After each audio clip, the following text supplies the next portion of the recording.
Former Top Gear and Grand Tour executive producer Andy Wilman has shared a story that reveals just how determined Lewis Hamilton was to appear on the show the way fans knew it best.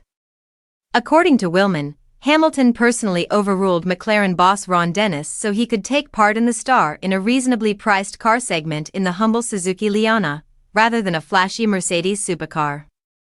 Wilman recalled that Hamilton's first visit came right after his dramatic rookie Formula One season, when he missed the championship by a single point. At the time, McLaren was still firmly under Ron Dennis's leadership, and his influence could be felt immediately. The team began pushing back, insisting that Hamilton should drive something that reflected the Mercedes brand. Wilman said the calls started coming in, asking if Hamilton could run his lap in a high-end SLR instead. But the Top Gear crew refused to budge.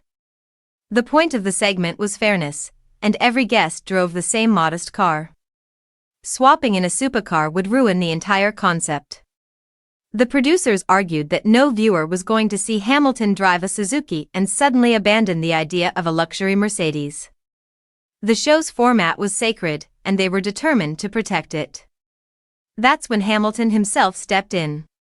Even as a young driver, he made it clear that he was a genuine fan of the show. He had grown up watching Clarkson, Hammond, and May, and appearing in that segment was something he truly wanted to experience. So he told his team he was doing Top Gear his way, and that was the end of the argument. Once he arrived at Dunsfold, Hamilton showed exactly why he was already considered a generational talent. Even in the wet, he produced a lap time that matched Jenson Button's, impressing everyone on set. Wilman recalled watching him maneuver through the tricky corner near the end of the lap, a point where the car transitions sharply as if turning from a motorway onto a narrow country lane. Hamilton handled it better than anyone they had ever seen in those conditions.